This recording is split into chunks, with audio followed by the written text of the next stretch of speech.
kedua, saya persilahkan Mas Rizky Arya akan mempresentasikan tentang analisis of sandstone unit, karakteristik in tapak formation, Panikaban area dan sekitarnya, Kabupaten Banyumas, Provinsi Jawa Tengah, dengan pendekatan reservoir deep water. Jadi deep water reservoir prospek di Banyumas Subbasin. Saya persilahkan. Ini dengan Mas Jawa, Rizky ya? Silahkan, untuk Mas Rizky. Waktu 15 menit.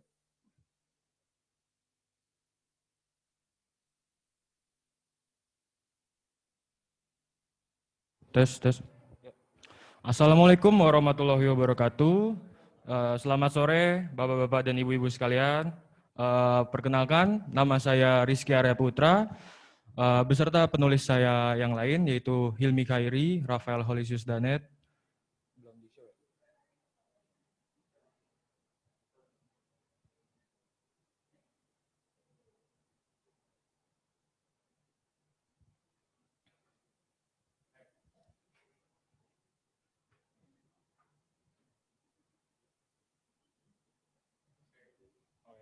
Saya ulang lagi. Assalamualaikum warahmatullahi wabarakatuh. Selamat sore Bapak-Bapak dan Ibu-Ibu sekalian. Perkenalkan, nama saya Rizky Arya Putra. Saya mahasiswa dari Universitas Trisakti beserta penulis yang lain yang berhalangan hadir yaitu Hilmi Khairi dan Akmal Lutfi Altuwai. Sebelumnya saya berterima kasih kepada Ikatan Ahli Geologi Indonesia yang telah melaksanakan PIT IAGI ke-49 ini yang menjadi wadah bagi kami mahasiswa untuk menyalurkan ide-ide kami ke dalam diskusi ilmiah. Tanpa berpanjang lebar, saya ingin menjelaskan apa tujuan dari saya melakukan penelitian ini. Saya ingin mengetahui dan mempelajari bagaimana karakteristik khususnya pada satuan batuan sandstone unit di tapak formation, tepatnya dia merupakan lower tapak formation, untuk dianalisis apakah dia memiliki prospek untuk dijadikan analog submarine vent reservoir. Boleh scroll ke bawah, Mas. Ke metodologi. Baik, saya ingin menjelaskan apa saja metodologi yang kami gunakan. Kami menggunakan data primer dan data sekunder. Di mana data primer kami lakukan dari pemetaan lapangan, yang dimana dari pemetaan lapangan itu kami melakukan pengukuran stratigrafi sebuah lintasan dengan panjang 3,5 km, di mana nantinya dari stratigrafi struktur tersebut kami bisa menentukan fasiesnya dari satuan batuan yang kami dapatkan. Lalu kami ambil sampel untuk kami analisis petrografi, mikrofosil, dan provenance-nya. Sedangkan untuk data sekunder, kami mengumpulkan beberapa literatur yang memiliki keterkaitan dengan lokasi penelitian kami. Boleh lanjut ke yang kanan, ke peta. Yang atas, peta.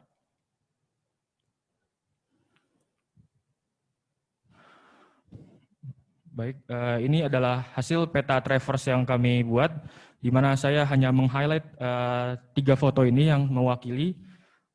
Dalam pengukuran stratigrafi struktur ini, kami mendapatkan 3 satuan batuan tidak resmi, yaitu pada bagian ini merupakan bagian top dari satuan batuan Intercalated Claystone and Sandstone Unit B, lalu yang ini adalah Intercalated Claystone and Sandstone Unit A, dan yang ini menjadi fokus highlight penelitian kami, yaitu sandstone unit tersingkap di lokasi penelitian 8, yang tersingkap adalah bagian top sectionnya.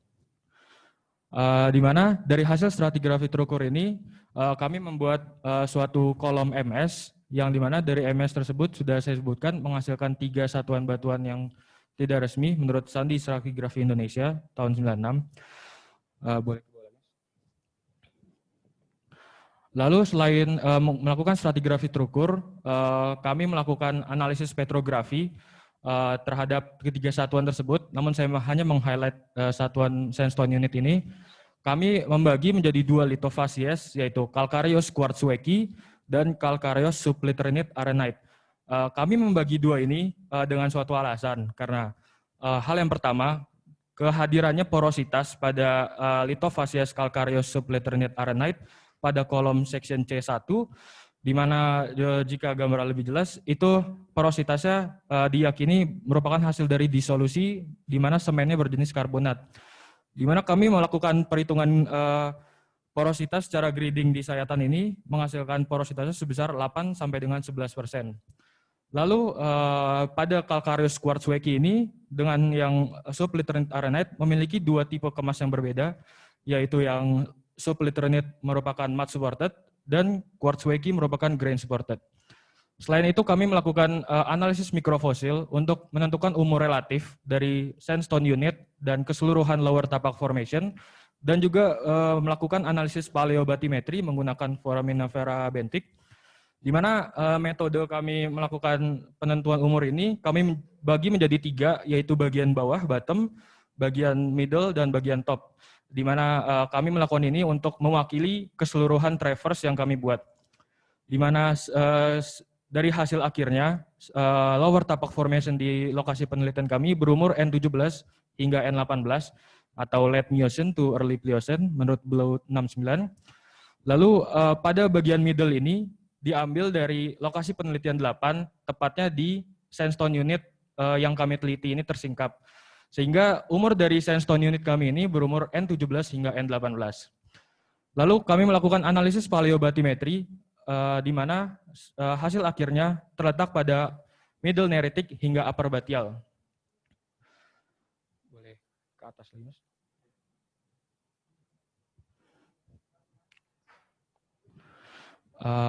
Lalu untuk secara general sejarah pengendapannya, menurut hasil kolom stratigrafi struktur, pertama itu diendapkan dari intercalated claystone and sandstone unit A yang di bawah sini, lalu diendapkan sandstone unit yang di bagian LP8, dan diendapkan intercalated claystone and sandstone unit B.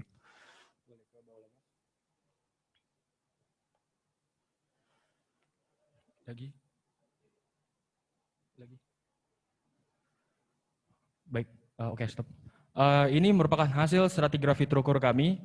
Ini merupakan intercalated claystone sandstone unit A, ini sandstone unit, dan ini intercalated claystone and sandstone unit B.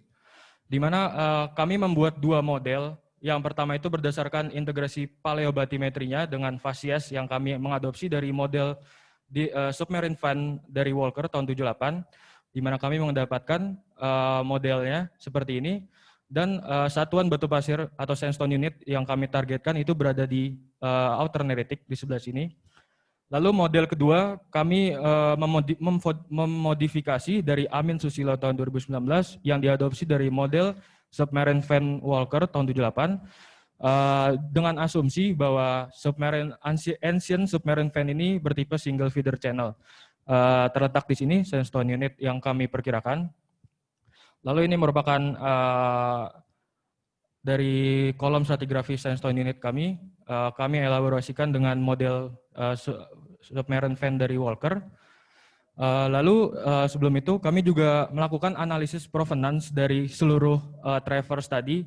Kami menggunakan diagram trilinear milik Dickinson and Suschek tahun 70. Itu di mana sampel yang kami ambil berkumpul di bagian yang sini. Sehingga kami interpretasikan bahwa provenance-nya berasal dari recycle orogeny. Lalu masuk ke dalam konfigurasi cekungannya, kami melakukan plotting lokasi penelitian kami berdasarkan regional anomaly map yang kami citasikan dari Purwasatria tahun 2019, di mana ini merupakan cekungan Banyumas. Lalu terdapat dua subcekungan, yaitu subcekungan Banyumas dan subcekungan Purbalingga, di mana daerah penelitian kami berada di bagian flank dari subcekungan Banyumas ini. Ini merupakan koordinatnya dari lokasi penelitian kami. Lalu selain itu, kami juga melakukan analogi dari model facies Walker ini, di mana karakteristik stratigrafi dari supra-fan lobes, di mana lingkungan pengendapan dari sandstone unit ini berada di supra-fan lobes on mid-fan, di mana memiliki kecenderungan jika supra-fan lobes-nya ini bermigrasi mengikuti feeder channel-nya, dan supra-fan lobes yang telah ada sebelumnya tidak aktif lagi, menurut Walker tahun 78 akan terendapkan di atasnya oleh lapisan shell yang dikenal sebagai mud blanket. Jadi salah satu parameter itu kami yakini bahwa terdapatnya stratigraphic seal yang potensial di atas sandstone unit ini.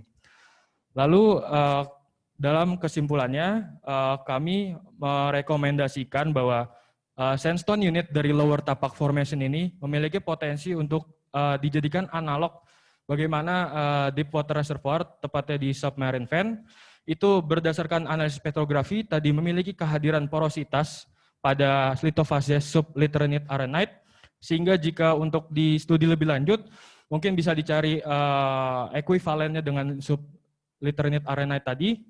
Lalu berdasarkan karakteristik stratigrafinya tadi juga, kecenderungan dari supravan lobes ini akan bermigrasi mengikuti feeder channelnya dan akan tertutup oleh mud blanket yang potensial menjadi stratigraphic seal-nya. Lalu berdasarkan sejarah regional cekungannya juga, menurut Armandita tahun 2009, Banyumas Basin ini merupakan intra-arc basin, di mana Purwasatria tahun 2014 menyatakan intra-arc basin ini memiliki geothermal gradient yang lebih tinggi dari fore-arc basin, sehingga beliau Purwasatria meneliti bahwa adanya potensi dari shallow reservoir di Banyumas Basin, di mana kami mengekuivalenkan dengan lower tapak formation. Mengapa begitu? Karena dengan tingginya geothermal gradient dibanding fore-arc basin dapat mematangkan source rock di kedalaman yang lebih langka. Dari rekomendasi kami lagi, selanjutnya bisa dilakukan analisis scoring seperti SCAL atau RCAL untuk mengetahui bagaimana absolute permeability-nya dan porositasnya lebih high resolution dibandingkan petrografinya. Sehingga kami menyarankan juga perlunya dikaji lebih lanjut lagi, khususnya lower tapak formation di sandstone unitnya dengan ekuivalen lithophase yang telah kami teliti. Sebelum saya tutup, saya ingin berterima kasih kepada Akmal Lutfi Altuway, graduate of Department Geological Engineering Trisakti, yang telah memberikan akses kami untuk mengolah data ini dan membimbing kami. Lalu tidak lebih lagi, saya ingin berterima kasih kepada almarhum Bapak Dr. Insinyur Denny Suwanda Johor sebagai pembimbing Akmal Lutfi Altuway yang juga memberi ide bagi kami dalam membuat penelitian ini. Baik, kurang lebihnya mohon maaf. Wabillahi taufik wal hidayah. Wassalamualaikum warahmatullahi wabarakatuh. Waalaikumsalam. Baik, terima kasih Mas Rizky. Saya persilahkan dari forum untuk mendiskusikan paper ini. Silakan. Pak Iwan. Pak Habib, silakan Mas Habib. Oke, terima kasih Mas. Ya, sama-sama. Saya ingin tahu aja dari data lapangan yang Mas dapat mengenai struktur sedimen yang nampak di sana sehingga bisa dimasukkan di dalam Walker sequence itu. Kemudian itu yang pertama. Kemudian yang kedua itu kan udah dilakukan measurement section MS di situ. Itu berapa luasnya atau skalanya, dan ada nggak parameter khusus atau acuan khusus di dalam Walker itu bisa dimasukkan di dalam lower fan ataupun middle fan itu seberapa luas daerah penelitiannya gitu. Terima kasih. Baik, terima kasih Mas Habib pertanyaannya. Saya jawab pertanyaan pertama, struktur sedimen mungkin saya tadi terlewat, di mana di LP8 ini, sandstone unit ini memiliki dua struktur sedimen yang menjadi kunci bagi kami. Kenapa kami menarik dia itu massive sandstone facies. Pertama, struktur sedimen masif atau structureless. Mungkin tidak hanya itu, terdapat struktur disk structure, di mana disk structure ini merupakan proses dari water escape. Menurut Posamentier dan Walker 2006, merupakan initial process of fluid rich sediment, di mana kami elaborasikan dengan penelitian beliau, ditemukan di facies massive sandstone tersebut. Lalu dengan seberapa panjang lintasan MS kami ini, itu memiliki panjang sepanjang 3,5 km. Dan kenapa kami masukkan lower fan? Karena berdasarkan sejarah pengendapannya di lintasan kami ini, si sandstone unit ini terendapkan setelah intercalated claystone sandstone unit A. Di mana kalau dilihat di modelnya, Mas boleh ke bawah? Boleh ke bawah, ke yang model bawah. Bawah lagi. Ya ini, oke. Mungkin maaf gambarnya kecil. Kenapa kami masukkan ke dalam mid fan? Karena si sandstone unit ini terendapkan di sini.